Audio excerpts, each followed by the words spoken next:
ఇవాళ మన స్టూడియోలో ప్రముఖ ఆధ్యాత్మికవేత్త ఆస్ట్రోన్యూమరాలజిస్ట్ శ్రీమతి జయప్రద గారు ఉన్నారు. మేడంతో మాట్లాడదాం. మేడం నమస్తే మేడం. నమస్తే అమ్మ, శ్రీమాత్రే నమః. మేడం, మార్చి 29 నుంచి శనిగ్రహం కుంభరాశి నుంచి మేన్ రాశిలోకి సంచారం జరుగుతుంది. అలాగే సూర్యగ్రహణం కూడా ఉంది. మరి దీని ఇంపాక్ట్ అనేది ముందుగా మేషరాశి వారి మీద ఎలాంటి ప్రభావం చూపుతుంది మేడం? సో మేషరాశి వాళ్ళకి అనుకూలంగా ప్రస్తుతం నడుస్తుంది. ఎందుకంటే జూన్ 2025 నుంచి శని భగవాన్ ఎప్పుడైతే వక్రత్వ త్యాగం చేశారో, సో ఆయన ఎప్పుడైతే వక్రత్యాగం చేస్తున్న నుంచి వీళ్ళకి కొన్ని లాభాల్లోకి నడుస్తుంది. ఎంత లాభాల్లో నడుస్తుంది అంటే ఎప్పటి నుంచో ఉండే ఎన్నో రోజుల నుంచి అంటే కేసుల గురించి కానీ, లేకపోతే కోర్టు సమస్యల గురించి కానీ, ఆస్తి నష్టాలు కానీ, ఆస్తి వల్ల వచ్చే గొడవలు కానీ, ఆస్తి పంపకాల వల్ల వచ్చే ఇబ్బందులు కానీ ఏవైతే ఉన్నాయో వాటన్నిటి నుంచి రిలీఫ్ వీళ్ళకి మొదలైంది. అయితే ఎన్ని రోజుల దాకా అంటే చక్కగా వీళ్ళకి మార్చి 30 వరకు చాలా అనుకూలంగా ఉంది. ఎంత అనుకూలంగా ఉందంటే ఏ పని చేసినా అది బంగారంలాగా పనిచేస్తుంది. అంటే ఉద్యోగం ప్రయత్నం చేసే వాళ్ళకి ఉద్యోగం రావడం, వ్యాపారాల్లో అనుకూలత కావాలనుకునే వాళ్ళు అనుకూలత రావడం, అంటే వ్యాపారంలో భాగస్వాములు రావడం కానీ, లాభాలు తీసుకొచ్చే అవకాశం కానీ, లాభాల్లో పెట్టే వ్యాపారం చేయడం కానీ, అంటే లాభాలు రావట్లేదు ఇంకో వ్యాపారం చేద్దాం, ఆ వ్యాపారం లాభాలను వస్తుందా రాదా అంటే ఈ టైంలో ప్రారంభం చేస్తే ఖచ్చితంగా లాభం కనిపించే వ్యాపారమే వీళ్ళు ఎన్నుకోగలుగుతారు. మెయిన్ వీళ్ళ బుద్ధి బాగా పనిచేస్తుంది. మామూలుగానే మేషరాశి వాళ్ళకి చాలా తెలివైన వాళ్ళు, ప్రతి విషయాల్లో ఆర్గ్యూ చేస్తూ ఉంటారు. ఏదైనా ఇది ఎందుకు అవుతుంది, ఇది ఎందుకు ఇలా అవుతుంది, ప్రాక్టికల్టీ ఎక్కువగా నమ్ముతారు. ప్రాక్టికల్గా చెప్పాలి, ప్రాక్టికల్ విషయాలే వింటారు వాళ్ళు.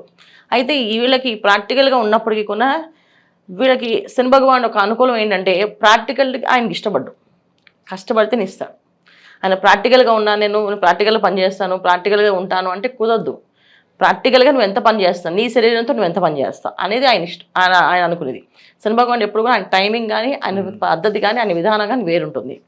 అయితే మా మేషరాశి వాళ్ళకి ఏంటంటే వాళ్ళ పద్ధతి కూడా డిఫరెంట్గానే ఉంటుంది. వాళ్ళు అనుకున్నట్టే చేసుకుని వెళ్ళిపోతారు, ఎవరి మాట వినరు, ఎవరు చెప్పింది చేయరు, వాళ్ళు నచ్చింది వాళ్ళు చేస్తారు. ఈ విధంగా మేషరాశి వాళ్ళకి ఉన్నప్పుడు కానీ గత కొన్ని రోజులుగా అవి ఎప్పుడైతే కాస్త శని భగవాన్ వక్రించాడో అప్పటి నుంచి వాళ్ళకి అనుకున్న పనులు ఎంత మాట ఇచ్చినా, ఎంత మాట మీద నిలబడదాం అనుకున్నా అవ్వలేకపోవడం, మాట నిలబెట్టుకోలేకపోవడం, కాస్త కష్టం ఎదురు చూడడం, డబ్బు చేతికి అందకపోవడం, ఇవి జరుగుతున్నాయి.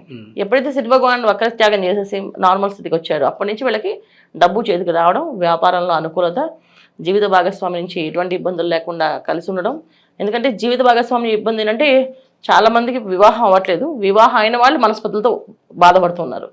వివాహం అయి కొన్నాళ్ళు కాపురం చేసిన వాళ్ళు ఇప్పుడు విడాకులు తీసుకుంటామని చెప్పి గొడవలు పడుకునే వాళ్ళు కూడా ఉన్నారు. సో వీళ్ళందరూ మళ్ళీ సానుకూలంగా అందరూ మారిపోయి చాలా చక్కగా ప్రతిరోజు పండగలాగా వీళ్ళకి జరుగుతుంది. మేషరాశి వాళ్ళకి ఎటువంటి ఇబ్బంది లేదు. అయితే మార్చి 30 నుంచి మళ్ళీ దానికి ఒక తెర పడుతుంది. సో ఎలాంటి పడుతుంది అంటే ఇక్కడ మనం చెప్పేది గోచార ఫలితాలు. సో గోచారంలో జరిగే శని భగవాన్ ఒక తత్వం గురించి చెప్తున్నాం మనం. శని భగవాన్ కుంభరాశి నుంచి మీనరాశికి ఎప్పుడైతే ప్రవేశిస్తాడో అప్పటి నుంచి వీళ్ళకి ఏలినాటి శని ప్రభావం మొదలవుతుంది. సో ఏలినాటి శని ఎప్పుడైతే ఉంటుందో మొదట ఎవరికైనా ఏలినాటి శని ప్రభావం ఎలా ఉంటుంది, మొదట ఆయన కష్టపడతారు. ఎందుకంటే పరీక్షిస్తాడు, కష్టపడడం కాదు అది. ఆయన చెప్పే విషయం ఏంటంటే శని భగవాన్ ఇచ్చే విషయాలు ఏంటంటే మనిషిని ఫస్ట్ వాళ్ళు ఎంతవరకు కష్టపడగలరు అండ్ ఒక మనిషిని మనిషిలా గుర్తించే విధంగా. ఇప్పుడు చాలామంది ఏంటంటే తల్లిదండ్రులు చెప్పిన ఆస్తిని వీళ్ళు వ్యాపారం చేయడం, అండ్ వీళ్ళు సొంతంగా వ్యాపారం ఉండదు, తల్లిదండ్రులు ఇచ్చిన ఆస్తిని చేసుకోవడం. అలాంటి వాళ్ళు కష్టపడతారు ఆయన. సో సొంత తెలివితేటలు పెట్టి నువ్వు ఏం చేస్తావు, నీ తెలివితేటలతో నువ్వేం సాధిస్తావు, నీ తెలివి ఎక్కడ బయటపడుతుంది, ఎప్పుడు బయటపడుతుంది, ఆ తెలివి బయటపెట్టే వరకు కష్టపడతారు ఆయన. ఎప్పుడైతే తెలివిగా మనం పని చేస్తూ వెళ్తామో అప్పుడు ఆయన కష్టపెట్టడు. సో ఇది జన్మజాతకంలో ఉండే శని భగవాన్ ఉండే స్థానాలు బట్టి వీళ్ళకి అది కాస్త ఎక్కువగా చూపించడం కానీ తక్కువ చూపించడం ఉంటుంది. ఎందుకంటే గోచార ఫలితాలు అనేది ఎప్పుడు కూడా మనకి సగ ఫలితాలే, పూర్తి ఫలితాలకి తీసుకోలేము. శని భగవాన్ సగమే ఇస్తాడు.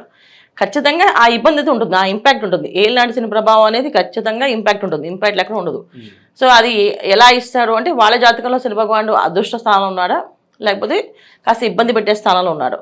ఇబ్బంది పెట్టే స్థానాల్లో అంటే ఏంటంటే అనారోగ్య సమస్యలు రావచ్చు, ఆర్థికపరమైన ఇబ్బందులు రావచ్చు, తర్వాత భార్యాభర్తల మధ్య ఇబ్బందులు రావచ్చు, సంతానంతో ఇబ్బంది రావచ్చు, తర్వాత ఇంకా స్నేహితులతో బంధువులతో కూడా ఇబ్బంది రావచ్చు.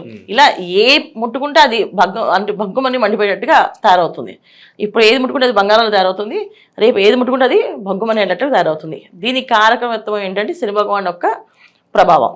సో ఈ ప్రభావాన్ని తట్టుకునే స్థితి వీళ్ళకి కావాలంటే వీళ్ళు కొన్ని పరిహారాలు చేసుకుంటూ వెళితే ఖచ్చితంగా సాధిస్తారు. ఇవి చేసుకుంటూ వెళ్ళాలి. మేడం మరి ఏలినాటి శని ఎంటర్ అవబోతున్నారు కాబట్టి మరి మంచి ఫలితాలు పొందడానికి ఎలాంటి రెమెడీస్ చేసుకుంటే బాగుంటుంది అంటారు?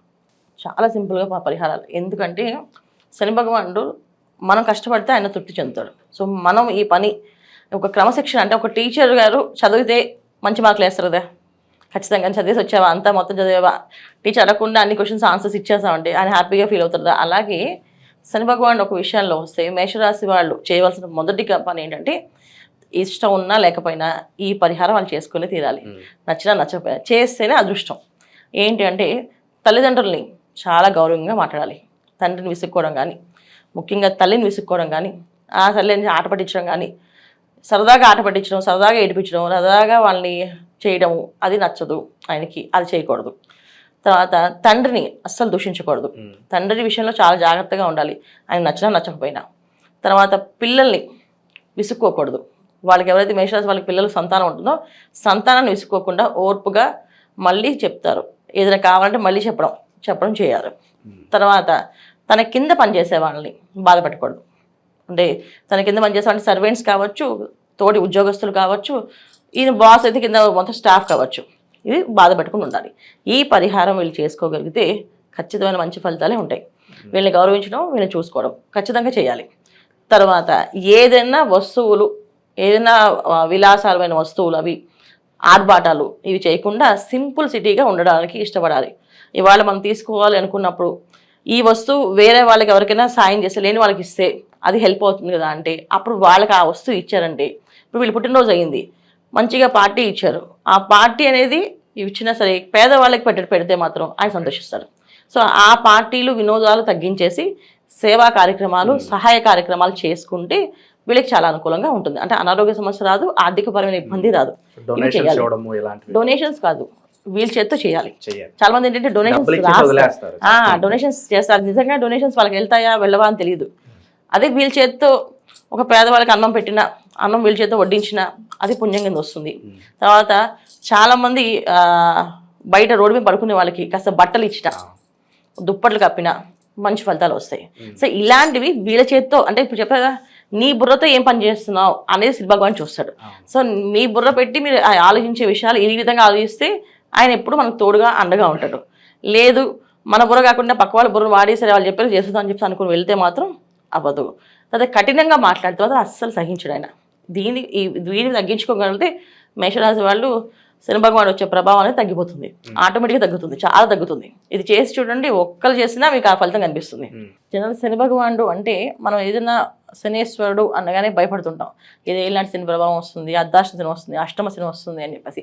సో ఎక్కడ మనుషులు ఎక్కడ ఎవరు ఏది క్రమశిక్షణ పెట్టరు, మనలో ఉన్న ఒక రూపం ఏదైతే ఉందో అది బయటపడుతుంది. సో ఆ మనలో ఉన్న రూపాలు ఏంటంటే చాలామందికి మంచితనం అనేది కొంతమందికి ఉంటుంది, కొంతమందికి చెడు లక్షణాలు ఎక్కువగా ఉంటాయి. సో చెడు లక్షణాలని కమ్మి దాచిపెట్టేసి మంచి రూపంలో వేసుకుంటూ నడిచే వాళ్ళందరినీ ఆయన ఆ చెడు రూపాన్ని బయట పెడతాడు. అలాగే మంచి లక్షణాలు ఉన్న వాళ్ళకి ఆ మంచి రూపానికి ఒక గుర్తింపు అనేది ఇస్తాడు. అది శని భగవానుడు చేసే మెయిన్ క్రమశిక్షణ. కర్మకారకుడు అంటే మన కర్మ అనేది ఏంటి అంటే మన గత జన్మలో చేసుకున్న కర్మని ఎలా చేసుకున్నామో ఈ జన్మ తీసుకుంటాం. ఈ జన్మలో మనం చేయాల్సిన పనులు ఏవైతే ఉన్నాయో అది ఆయన చేపిస్తాడు ఖచ్చితంగా. ఒకరు కష్టపడుతున్నారు, బాగా ఇబ్బంది పడుతున్నారు, అధిక కష్టం ఎక్కువగా ఉంది అంటే వాళ్ళు అలా పడి తర్వాత అదృష్టాన్ని అందుకోవాలన్నమాట. అందుకని ఆ కష్టం పడేలాగా చేస్తాడు ఆయన. అందుకే కష్టపెట్టాడు అని అనుకోకూడదు. ఆ కష్టం ఒక విలువ తెలిస్తేనే మనకు ఆ సుఖం విలువ తెలుస్తుంది. సో ఒకసారి కష్టపడ్డాము అంటే ఈ కష్టానికి సుఖం అనేది వస్తుంది అని అర్థం.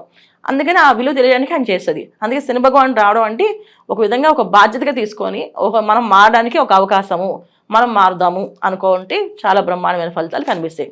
శని భగవానుడు ఎప్పుడు కూడా ఎవరికైనా సరే వాళ్ళకి కావాల్సిన జాతకంలో వాళ్ళకు ఉండే యోగాన్ని ఇవ్వడం తప్ప ఆయన కొత్తగా ఏమి పక్క నుంచి చేర్చి ఏమి ఇవ్వడు. వాళ్ళ యోగంలో ఏదైతే ఉందో అది పూర్తిగా పరిపూర్ణంగా అనుభవించేలా చేస్తాడు. మన జాతకంలో మనం కష్టపడే అవకాశం ఉంది, రాసి ఉంది అంటే కష్టపడతాం. లేదు మన జాతకంలో అదృష్ట యోగం ఉంది అంటే ఖచ్చితంగా అదృష్ట యోగాన్ని అందుకుంటాం. ఈ అదృష్ట యోగానికి ఈ తర్వాత ఈ కష్టపడడానికి కారకుడు ఎవరంటే శని భగవానుడు కర్మకారకుడు. సో అందుకే ఆయన మకర రాశికి కుంభరాశికి అధిపతి అంటే కర్మస్థానం, లాభస్థానం. సో జనరల్గా మనం చూసుకుంటే 10వ స్థానం 11వ స్థానం అవుతుంది. 10వ స్థానం అంటే కష్టపడడం ఎలాగో, 11వ స్థానం అంటే లాభపడడం ఎలాగో. అంటే 10వ స్థానంలో కష్టపడడం నేర్పిస్తే తర్వాత సుఖపడి చూపిస్తాడు ఆయన. ఈ విధంగా ఉంటుంది కనుక శని భగవానుడు యొక్క తత్వాన్ని మనం అర్థం చేసుకొని ఆయనకి ఏది నచ్చుతుంది, తీయగా మాట్లాడడము, ఎదుటి వాళ్ళని నొప్పించకుండా ఉండడము, మనం తల్లిదండ్రుల దగ్గర మన భార్య పిల్లల్ని బాధ్యతగా చూసుకోవడము, అలాగే ఈ పద్ధతుల్లో మనం ఎవరితోనైనా మాట్లాడినప్పుడు స్పష్టంగా నిదానంగా చెప్పడము, నచ్చలేదు అని మొహం మీద చెప్పకుండా నచ్చట్లేదు అని నిదానంగా చెప్పడం అనేది చేసుకుంటూ వెళ్తే అన్నీ అనుకూలంగా మారుతాయి. ఇది శని భగవాన్ ఒక తత్వం. హోప్ఫుల్లీ మేషరాశి వాళ్ళందరికీ మంచి జరగాలని కోరుకుందాం మేడం. ధన్యవాదాలు. నమస్తే అమ్మ. శ్రీమాత్రే నమః.